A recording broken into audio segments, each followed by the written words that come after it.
Hi students, welcome to our YouTube channel. Students देखिए, आज की वीडियो के अंदर हम 10th क्लास के मोस्ट इम्पोर्टेंट एमसीक्यूज़ को करने वाले हैं, जो कि आपके यहाँ पर बोर्ड एग्ज़ाम के लिए बहुत ही ज़्यादा इम्पोर्टेंट हैं।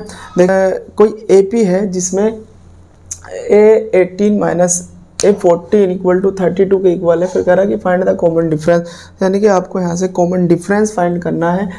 ये आपका फॉर्मेट है यहाँ पर A18 minus A14 equal to 32। आप इसे कैसे करने वाले, देखिए 18 को आप लिखेंगे A प्लस 17D माइनस यहाँ पर लिखेंगे A प्लस 13D। कितना होगा आपका A plus 13D equal to आपके पास 32 होगा। A plus 17D minus A माइनस 13D इक्वल टू 32 होगा। A से A को कैंसिल करेंगे, 17 में से 13 जाएगा तो देखिए 4D बचेगा आपका यहाँ पर 32। D इक्वल टू 32 अपॉन में होगा 4 8 जा होंगे 32, तो D इक्वल टू होगा 8। देखिए ये ऑप्शन होगा आपके पास में, ऑप्शन फर्स्ट इज करेक्ट। इसी तरह से आप यहाँ पर सेकंड नंबर क्वेश्चन को करने वाले हैं। देखिए सेकंड नंबर क्वेश्चन में क्या है, जो क्वेश्चन सेकंड है, सेकंड क्वेश्चन है आपका 7th टर्म इज 4, यानी आपको 7 टर्म यानी आपको A7 आपको गिवन है। कितना है यहाँ पर 4 है। A7 को लिख सकते हो आप A plus 6D equal to 4। साथ ही इसने आपसे D इक्वल टू -4 आपको गिवन है, यानी कि D कितना है माइनस का 4, तो आप A प्लस 6D की जगह -4 रखेंगे। इक्वल टू में 4 है, A कितना हो जाएगा यहाँ पर माइनस का 24 इक्वल टू 4 होगा। A इक्वल टू होगा 4 प्लस 24। देखिए A इक्वल टू होगा आपका 28। ऑप्शन होगा कोई A है आपके पास 20। देखिए इसका D ऑप्शन इज करेक्ट है। A 7 टर्म है, 7 टर्म को A प्लस 6D आप लिखते हो 4 होगा। D आपको ऑलरेडी गिवन है तो A आपको फाइंड करना है। अब देखेंगे इसका यहाँ पर ये थर्ड क्वेश्चन और है, इसमें ये बेहद इम्पोर्टेंट क्वेश्चन है। देखिए इफ ट्रायंगल AHK, देखिए AHK ट्रायंगल है आपका ये वाला, और ट्रायंगल सिमिलर है किस ट्रायंगल के ABC के, इस ABC ट्रायंगल के सिमिलर है। अब जब दो ट्रायंगल सिमिलर होते हैं तब आप क्या लिखते हो कि उनकी करस्पॉन्डिंग साइड का रेशो इक्वल होता है। उनकी करस्पॉन्डिंग साइड कैसी होती है, प्रोपोर्शनल होती हैं। तो आपके पास यहाँ से देखिए ये दोनों ट्रायंगल कैसे हैं, सिमिलर गिवन है। आपको क्या गिवन है, आपको गिवन है AK equal to 10 centimetre, BC equal to आपके पास में है 35 और HK कितना है 7। HK है आपके पास 7 जी। आगे है आपका AC, आपको फाइंड करना है। AC कितना है आपको फाइंड करना है। देखिए तो आपको क्या करना है, देखिए आप लिखेंगे यहाँ पर AK upon AC equal to AK upon AC हो गया और HK अपॉन में BC हो गया। कितना हो गया, BC हो गया। HK अपॉन में क्या हो गया यहाँ पर BC, HK अपॉन BC। ये आपके पास इतना गिवन है, आपको AC बताना। AK कितना है 10 हो गया और AC आपको फाइंड करना है। HK आपके पास है 7 जी, BC आपके पास है 35। इस तरह से है। तो देखिए AC को उधर ले जाऊंगा या पहले मैं इससे कैंसिल करूँ, 7 5 जा 35 हो गए और क्रॉस मल्टीप्लाई करूँगा, यानी कि आपके पास आया 10 अपॉन AC इक्वल टू होगा 1 अपॉन 5। इस तरह मल्टीप्लाई करूँगा तो हो जाएगा 5 10 50 हो गए इक्वल टू AC। AC आपके पास 50 है,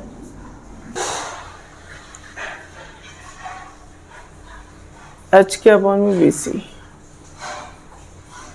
BC 7 एक के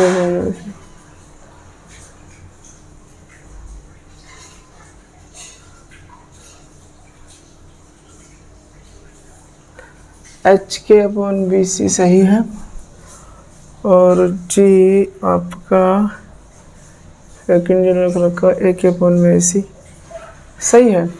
तो ये ऑप्शन इसका यहाँ पर देखिए, इस ऑप्शन 50 कर लेंगे आप यहाँ पर, ये इसका ऑप्शन इज करेक्ट होगा।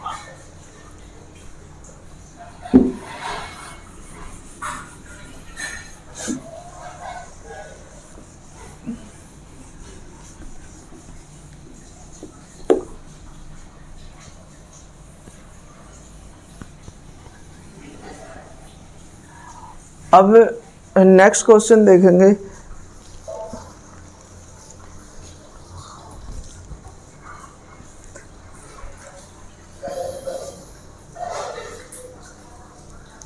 आपको बताना है, इसमें कह रहा है कि which value of theta if tan theta equal to cot theta. आपको टेन थीटा एक क्वेश्चन है, टेन थीटा इक्वल टू कितना गिवन है आपके, कोट थीटा के इक्वल गिवन है। ऑप्शन है आपके पास में, ऑप्शन है आपके पास में जी 30 डिग्री, बी ऑप्शन 45 और जी सी ऑप्शन है आपके पास में अच्छा 60 और डी ऑप्शन है 90 डिग्री। देखिए इनमें से कौन सा ऑप्शन होगा। Tan theta equal to cot theta किस वैल्यू पे इक्वल होता है, वो होती है आपके यहाँ पर 45, यानी टेन 45 भी 1 के इक्वल होगा और कोट 45 भी 1 के इक्वल होगा, तो ऑप्शन इज करेक्ट। चलिए नेक्स्ट क्वेश्चन है अब आपका,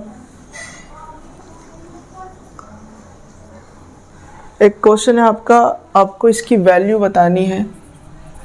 tan theta plus cot theta का स्क्वायर है, इस तरह से आपको इसकी वैल्यू बतानी है। ऑप्शन है आपके पास में, ऑप्शन है और थीटा कितना है आपका 45 है, ये भी आपको इसमें गिवन है।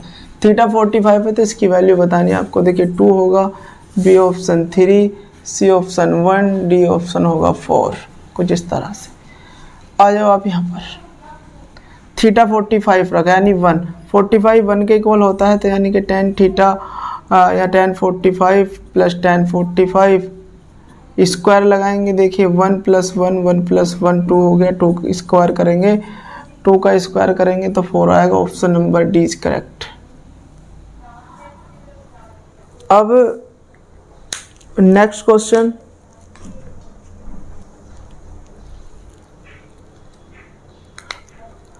आपके पास एक क्वेश्चन है ये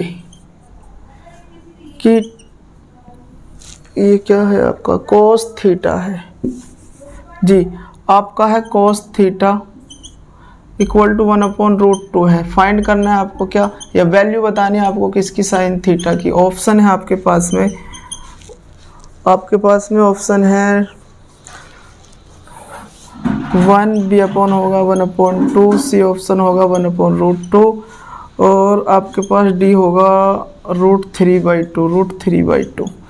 तो आपको पता है, देखिए यहाँ पर कोस थीटा, या तो आप इसे ऐसे ही बता सकते हैं कि कोस थीटा और साइन थीटा की वैल्यू किस एंगल पर इक्वल होती है, वो होता है आपका 45, और 45 पर दोनों की वैल्यू यानी कि यही होती है 1/√2, तो ये भी आपका 1/√2 हो जाएगा। अगर ऐसे नहीं करते तो आप एक काम करेंगे, देखिए आज ही यहाँ पर कोस थीटा होता है आपका बेस अपॉन हाइपोटेन्यूस होता है, यानी कि ये कितना है, base upon hypotenuse 1/√2 base upon hypotenuse होगा। पाइथागोरस थ्योरम लगाई आपने। देखिए ये मैंने ऐसे ही बताया आपको, ये थोड़ा सा सोल्व करके आपको यहाँ पर बता रहा हूँ। पाइथागोरस थ्योरम होती है आपकी, यानी कि b² + p² होगा, ये हो जाएगा आपका √2 का स्क्वायर इक्वल टू b कितना है 1 का स्क्वायर प्लस p²। देखिए ये तो 2 हो जाएगा इक्वल टू 1 + p। कहने का मतलब यहाँ से इसे माइनस करूँगा तो p = 1 होगा। और साइन थीटा जो आपका होता है परपेंडिकुलर अपॉन हाइपोटेन्यूस। तो परपेंडिकुलर कितना है 1, हाइपोटेन्यूस 1/√2, तो यही ऑप्शन होगा आपका।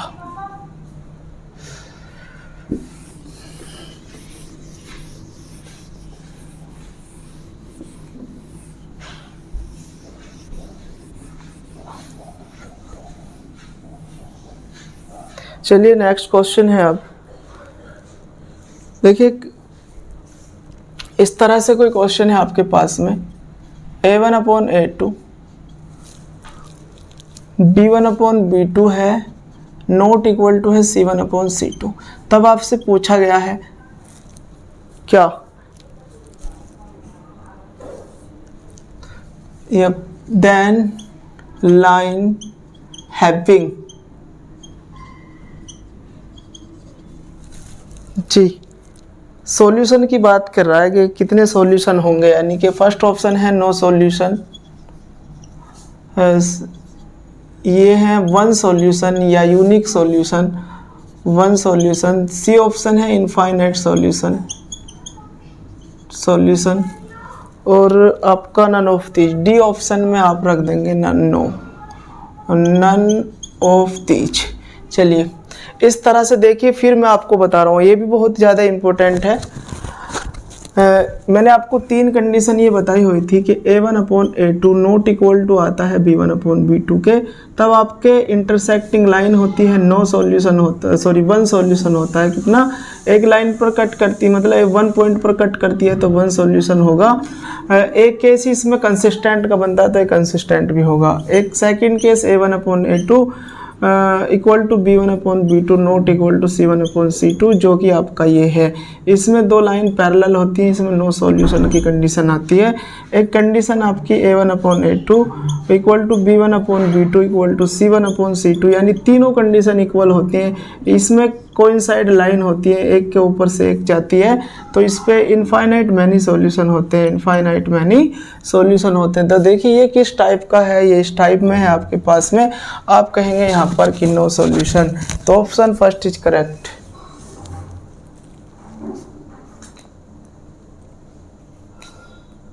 देखिए एक बहुत मोस्ट इम्पोर्टेंट क्वेश्चन है आपका,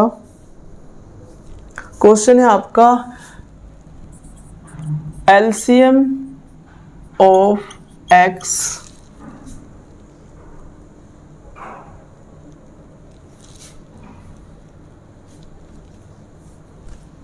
and 18 of X and 18 is 36, is 36. HCF of X and 18 is 2, यानी कि LCM of X 18 is X and 18 is 36, यानी 18 का और X का जो LCM है वो 36 है, 18 और X का जो HCF है वो 2 है। तो find the value of X, तो फाइंड करना है आपको, फाइंड करना है X क्या होगा। ऑप्शन आपके पास है यहाँ पर 1 2 3 4, चलिए 1 2 इसका हो गया आपका यहाँ पर, C हो गया 3, D हो गया 4, ये आपके ऑप्शन है। देखिए ये इसके अंदर इसे याद रखेंगे, ये आपका एक फॉर्मूला टाइप है, फर्स्ट नंबर सेकंड नंबर, या शॉर्ट में AB लिखूँ, HCF LCM लिखूँ, इस तरह से। ये वो 2 नंबर हैं जिन 2 नंबरों के आपको ये फर्स्ट नंबर यानी इसका और इसका LCM इतना है, तो यानी X इंटू B कितना है आपके पास 18 है, 18 इक्वल टू HCF कितना है 2, LCM कितना है 36। चलिए ये डायरेक्टली 18 2 या 36 होगा। X इक्वल टू नॉर्मली क्या होगा 2 इंटू 2, X इक्वल टू होगा 4। ऑप्शन इज करेक्ट, यानी डी ऑप्शन इज करेक्ट। अब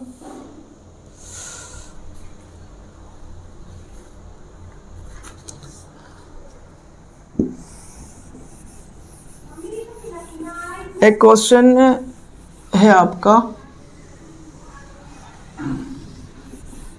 देखिए इन्हें अगर आप अच्छे से सॉल्व करेंगे ना, समझ के सॉल्व करेंगे, तो इनसे रिलेटेड जैसे भी कि डिफरेंट टाइप के क्वेश्चन बन करके आपके सामने आ जाते हैं, आप उन्हें सॉल्व करेंगे। देखिए इस तरह से आपके पास ये गिवन है, डिस्क्रिमिनेंट को आप जानते हैं अच्छे से, क्वेश्चन इसी से बना हुआ है कि B² - 4AC इक्वल टू 0 है। एक बी ऑप्शन है कि B² - 4AC ग्रेटर देन 0 है, सी ऑप्शन है कि B square minus 4ac less than 0। 3 condition यानी 3 ऑप्शन है आपके पास में। क्वेश्चन में आपसे पूछा गया कि for imaginary roots which one is correct, यानी इमेजिनरी रूट के लिए कौन सा करेक्ट होगा, इनमें से आपको ये बताना है। तो 3 कंडीशन है आपके। ये डिस्क्रिमिनेंट आपको अगर 0 के इक्वल होता है, जब क्या होगा देखिए, इसे शॉर्ट में ये d इक्वल टू आपका होता है बी स्क्वायर माइनस 4ac। ये हो सकता आपका ऐसे भी बन करके आ सकता था d equal to 0, d greater than 0, d less than 0, कुछ ऐसे भी मिल सकता था ये आपको ऑप्शन में। तो ऐसा इसके बारे में पूछा गया कि d 0 के अगर बराबर है तब रूट कैसे होंगे। देखिए क्वाड्रेटिक इक्वेशन के अंदर जब d हमारा 0 के इक्वल आता है तो रूट हमारे कैसे होते हैं, 2 इक्वल रूट्स होते हैं। कैसे होते हैं, रियल एंड इक्वल रूट होते हैं। इस कंडीशन में कैसे होंगे आपके, रियल एंड इक्वल, दोनों रूट इक्वल होंगे। अगर फर्स्ट 2 है तो सेकंड भी 2 होगा। इसी तरह से आपका यहाँ पर इस केस में आपके रियल रूट होंगे, रियल एंड डिस्टिंक्ट, अलग अलग 2 कैसे रूट होंगे आपके। रियल की बात पूछी गई तो इसमें भी रियल होगा। देखिए d आपका जब 0 से लेस आता है यानी नेगेटिव आएगा ना आपका डिस्क्रिमिनेंट, या d जब आपका नेगेटिव आएगा तो आपके रूट कैसे होते हैं, इमेजिनरी होते हैं। तो आप का जो ऑप्शन होगा इसमें ये सी ऑप्शन इज करेक्ट होगा, क्योंकि d आपका नेगेटिव आने पर रूट कैसे होंगे, इमेजिनरी होंगे। चलिए नेक्स्ट क्वेश्चन है फिर एक,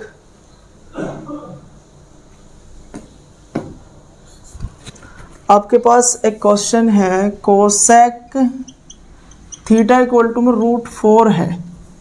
कितना है, √4, देन थीटा की वैल्यू आपको बतानी है क्या होगा। तो ऑप्शन फर्स्ट है आपके पास में 30 60 90, रो 30 और 60 और डी ऑप्शन है 90। ये आपके पास में ऑप्शन है। देखिए कोसेक कितना हो गया, √4 है, तो आप इसे तो ऐसे भी तो लिख सकते हो ना, कोसेक थीटा इक्वल टू 2, ये तो 2 आ जाएगा।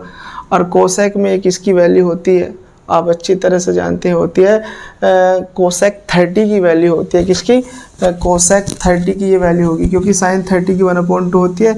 साइन का आप रेसिप्रोकल करोगे तो क्या होने वाला, ये होगा। तो ऑप्शन होगा इसका ही करेक्ट।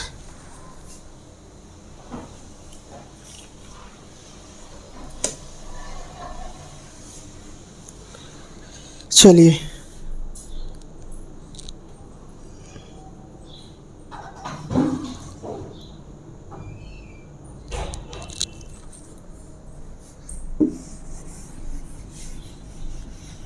देखिए, एक ऑप्शन है आपका, मतलब क्वेश्चन है, मैं इसके ऑप्शन यहाँ पर राइट कर देता हूँ, ओनली नेगेटिव। बी ऑप्शन है आपके पास में यहाँ पर ओनली 0। सी ऑप्शन है आपके पास में पॉजिटिव और 0। ओनली पॉजिटिव, सी ऑप्शन है ओनली। डी ऑप्शन में है नेगेटिव, पॉजिटिव एंड 0, या और 0 है ना, और 0 भी लिख सकते हैं 0। तो आपसे क्वेश्चन में पूछा गया कि कॉमन डिफरेंस कैसा कैसा हो सकता है, यानी जब एपी में आप कॉमन डिफरेंस जो डी निकालते हो वो क्या क्या हो सकता है। ओनली नेगेटिव हो सकता है, ओनली 0 हो सकता है, ओनली पॉजिटिव हो सकता है। तो ये आपका जो डी होता है ना, वो आपका 0 भी हो सकता है, नेगेटिव भी हो सकता है एंड पॉजिटिव भी हो सकता है। तो ऑप्शन इस करेक्ट होगा, डी ऑप्शन होगा इसका करेक्ट।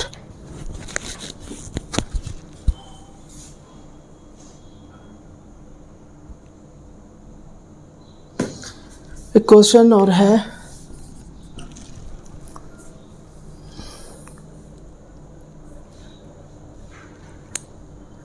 एक आपके पास में क्वाड्रेटिक इक्वेशन है x² अच्छा, क्वाड्रेटिक पॉलिनोमियल है आपका, क्वाड्रेटिक पॉलिनोमियल है आपके पास p x equal to x square plus 5x plus 8, कुछ इस तरह से है। आपको बतानी है अल्फ़ा प्लस बीटा की वैल्यू क्या होगी। एक क्वाड्रेटिक पॉलिनोमियल है, आपको अल्फ़ा प्लस बीटा बताना है। ऑप्शन है इसके यहाँ पर, ऑप्शन होगा 8 -8 है एक ऑप्शन जी, और सी ऑप्शन है आपके पास में 5, डी ऑप्शन है आपके पास -5। चलिए यहाँ से देखिए, एक क्वाड्रेटिक पॉलिनोमियल है तो सम ऑफ जीरोज के केस में आपने पढ़ा है कि अल्फ़ा प्लस बीटा जो होता है वो -b अपॉन, यानी कोफिशेंट ऑफ x अपॉन में होगा कोफिशेंट ऑफ x स्क्वायर। तो यहाँ आपका अल्फ़ा प्लस बीटा जो होने वाला है तो माइनस, देखिए यहाँ से कंपेयर करेंगे इससे, इसकी standard form x square plus b x plus c, ये होती है क्वाड्रेटिक पॉलिनोमियल की। तो कंपेयर करेंगे, देखिए यहाँ से b कितना है 5 होगा, कितना होगा 5, a कितना है 1 होगा, तो ऑप्शन -5 ऑप्शन है आपका इसका डी करेक्ट। इस तरह से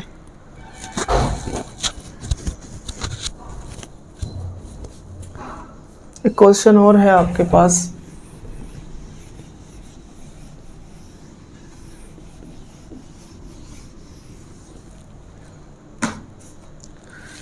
देखिए एक इक्वेशन है आपकी, क्वाड्रेटिक इक्वेशन है, x प्लस 1 का होल स्क्वायर है माइनस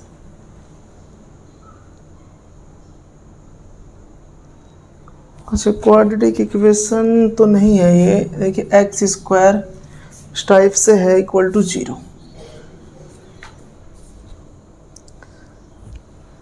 तो आपसे पूछा गया है कि इसमें कि इसके रूट्स कैसे होंगे।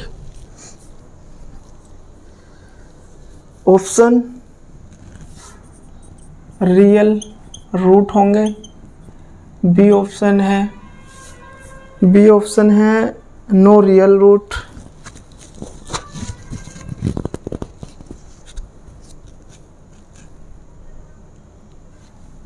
No real root, C option है 2 रियल रूट। कुछ इस तरह से क्वेश्चन है ये आपका। देखिए आप इसे सॉल्व कर लें, यहाँ पर एक्स स्क्वायर प्लस 1 होगा प्लस 2x होगा, और यहाँ पर देखेंगे तो minus x square equal to 0 है ना। तो एक्स स्क्वायर से तो एक्स स्क्वायर वाली टर्म ही कैंसिल हो गई। अब यहाँ पर बचा क्या आपके पास 2x प्लस 1 इक्वल टू 0, ये आपके पास बचा है।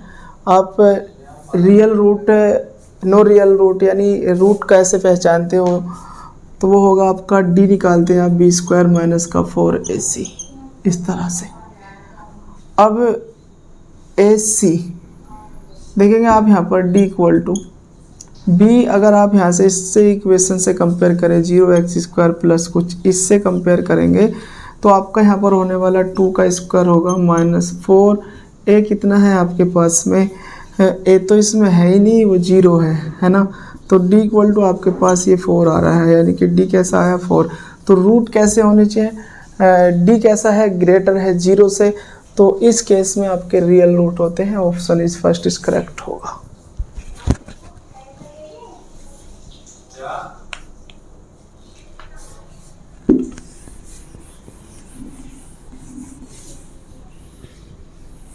एक है आपके पास में question x square minus 3 equal to 0। आपसे कह रहा है कि 0 ऑफ द पोलिनोमियल है इस तरह से, इसके 0 आपको बताने हैं क्या होंगे। ऑप्शन है √3, एक है आपका बी ऑप्शन -√3, और आपका यहाँ पर सी ऑप्शन है, आपका सी ऑप्शन होगा √3 - √3, और डी ऑप्शन होगा आपका नन ऑफ दीज। देखिए x square minus 3 equal to 0 है, एक्स स्क्वायर इक्वल टू आप 3 लिखेंगे, और x इक्वल टू √3 कितना होगा +-√3। तो यानी आपका यहाँ से x इक्वल टू एक √3 प्लस का आया, एक आपका यहाँ से -√3 आया। तो ऑप्शन है ऐसा आपके इसके अंदर, देखिए सी ऑप्शन इज करेक्ट है। क्या होगा आपका यहाँ पर, C option is correct. Question है आपके सामने। अब इसमें आपका क्या है क्वेश्चन के अंदर, area of equilateral triangle for root 3 तक पेरीमीटर ऑफ इक्विलेटरल ट्रायंगल, यानी इक्विलेटरल ट्रायंगल का आपसे पेरीमीटर पूछा है। तो इक्विलेटरल ट्रायंगल का जो एरिया का फॉर्मूला होता है √3/4 और साइड का स्क्वायर इक्वल टू 4√3, इस तरह से होगा। देखिए आप यहाँ पर देखेंगे √3 से तो √3 कैंसिल होगा, ए स्क्वायर इक्वल अपॉन से 4 इधर जाएगा, ये 16 होगा, ए इक्वल टू आपके पास में यहाँ से 4 निकल के आएगा। अब तो पेरीमीटर की बात है, सम ऑफ 3 साइड होगा, सम ऑफ 3 साइड पेरीमीटर होगा आपका sum of 3 side, sum of 3 side यानी 4 + 4 + 4 होगा। ऑप्शन है आपके पास इसमें 12 होगा टाइप से। देखिए नेक्स्ट है आपका यहाँ पर, देखिए ये आपके पास ऑप्शन है कुछ। आपसे क्वेश्चन में कहा है कि आपको ax² + bx + c equal to 0 एक क्वाड्रेटिक इक्वेशन है, रूट कैसे हैं इसके इक्वल है। क्वेश्चन ने कहा है कि इसके रूट इक्वल हैं, आपको फाइंड करना है, क्या फाइंड करना है आपको, c फाइंड करना है। क्या करना है, c। तो देखिए यहाँ से देखेंगे d इक्वल टू होता है आपका b² - 4ac, यानी आप b² - 4ac इक्वल टू 0 रखेंगे ना, तब तो 0 रखने पे ये जब रूट इक्वल होते हैं तो d आपका कैसा होता है, 0 को इक्वल होता है। तो यानी कि b इक्वल टू होगा आपका 4ac, और यहाँ से देखेंगे आप c इक्वल टू अगर आप निकालना चाहेंगे यानी b² / 4a होगा इक्वल टू हो जाएगा c। तो देखिए ऐसा कुछ है b² / 4a, तो ऑप्शन सी इज करेक्ट। आज के लिए इतना ही, थैंक्स फॉर वॉचिंग।